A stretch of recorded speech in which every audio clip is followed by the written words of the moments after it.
even amongst the board of pardons and parole division, if you was to ask anybody that work within that system, what's the number one reason that a guy go back to prison, they're going to tell you women. It is messing with the wrong woman. So you're a philosopher? Yes. Yes.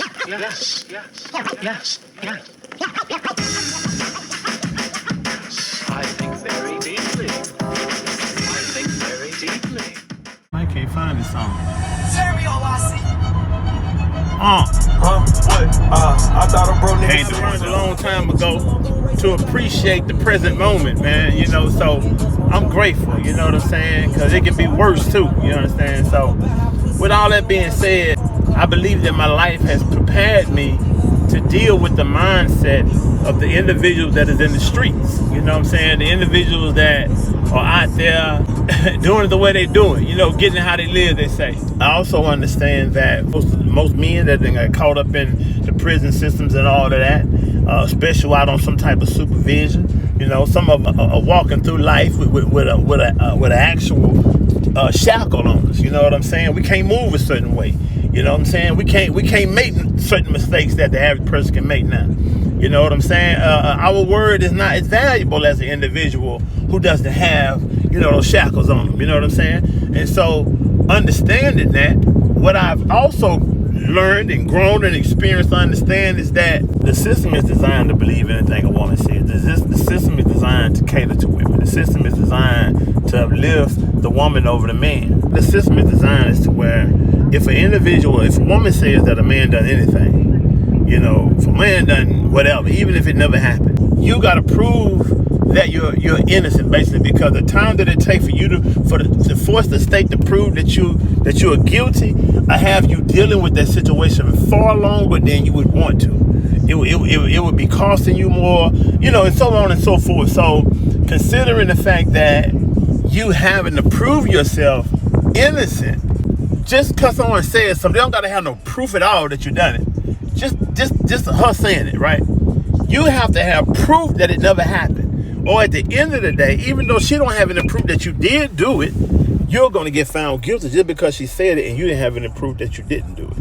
Unless you probably have a real high-paid lawyer. And we talking probably like about $20,000 and up. So I say all this to say, because I'm really talking to the individuals that who have dealt with the system, who are on some type of parole, probation, been on paper. Even if you're not on paper and you've been down before and you have a strike against you, you have to know these kind of things, because it is also a known fact. I ain't gonna say proven fact, a known fact, even amongst the board of pardons and parole division. If you was to ask anybody that work within that system, what's the number one reason that a guy go back to prison, they're gonna tell you women. It is messing with the wrong woman. It is dealing with the wrong woman. It is you dealing with a woman and whatever the case may be. And when I say the wrong one, I'm not saying it don't have to necessarily be something wrong with her. She's just the wrong woman for you. Y'all don't have the right chemistry, the right makeup, the right development to be in that type of relationship, in that type of union. And then on the other side, a lot of men, a lot of black men I'm talking to specifically, have a lot of personal work to do on oneself emotionally and mentally. You know what I'm saying? It's especially if you get out of a situation like confinement, you've done a lot of years in there, and to come home trying to change your life into a lifestyle you've never lived, and with the fact that being locked up is not an ordinary environment to be in, so you're already suffering an emotional and psychological challenge within itself just from dealing with that circumstance, along with whatever other traumas you done been through in life before that. You feel what I'm saying? So there's a lot of imbalance within oneself that you have to acknowledge and begin to work on as well before you really want to seek something serious with a woman. You know what I'm saying? As well as when you are not financially stable. When you are not financially stable and you're just getting out, you're just finding out life, you're just figuring things out, and you're just trying to reestablish yourself as a man back out here in society, to have a woman is to have a major responsibility. And right at that moment, trying to figure all those things out, that is too much of a responsibility for a man who's trying to get himself psychologically, mentally fixed and together, and in a condition, in a state, as well as financially, in a state to where he can even deal with all of the complications and difficulty of a woman, period. I'm saying, even if she don't want money, even if money is not an issue, dealing with a woman's mental and emotional makeup is going to be the thing that tests you as a man. I believe that when it comes to bringing a woman in submission, when men say, I expect my woman to be submissive to me, I'm going to tell you something. While it is understood that our divine obligation is to be a maintainer and provider and protector of a woman, that means not just financially, I'm talking about physically, spiritually, and mentally, right? While that is understood, you must also understand that when you haven't done the work mentally on yourself to deal with challenges and not become emotional, when you can't remain mindful, and I'm saying in your mind, and control your emotion, yeah, you're gonna feel emotion, yeah, you're gonna express emotion. However, when your mind is not controlling the emotion, the fire that is fueled, when you have not skilled yourself in that area, a lot of us is not ready for a woman. You have to at least reach a point to where you are aware of the fact that you need to be this type of man, that you need to have this type of skill, and that whenever she tries you and challenges you with all these different complications that make her who she is, you have to be able to deal with her intellectually. I'm saying outside of emotion. And I'm gonna tell you, man, for the best of us, it's hard. She's a challenge for the best of us. So it takes a lot.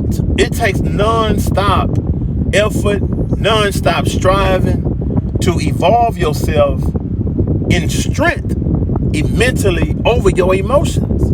Meaning that you have to always be mindful of it. And let me tell you, we cannot exclude Satan from the mix, because guess what? Even while we're striving to do this, even while we're striving to maintain this, even while we're striving to balance ourselves out in this way, Satan is known to be a crafty individual, and he's going to come from an angle that one is unaware of, and he's going to catch you off guard at times. And the reason why Allah allows it to happen is because he also shows you the weakness in your armor. That you've been working on this part. You've been working on your chest plate. You've been getting that chest plate right. But you've been neglecting that back armor. Or you've been neglecting that armor that's covering your rib cage. You feel what I'm saying? So I'm using this analogy because I want you to understand that this is something that we men, whether really you've been in any type of convictions or dealing with the law or not, this is something that you have to be mindful of, because males that has not even ever been convicted sometimes find out and get their first conviction behind their inability to deal skillfully with the situation that involves a woman. I'm saying that involves her. So it doesn't even have to always be dealing with her per se. It sometimes can be with your desire to please her. The things that she want to do, like go out and hang out in certain places, in certain environments sometimes, that you might not have seen a problem with until you got there with your woman. And now you're dealing with a whole nother dynamic. And you got males that are already don't give a damn about certain unions and they're being disrespectful. Now, how do you deal with that? How do you deal with her inability to deal with that? You feel what I'm saying?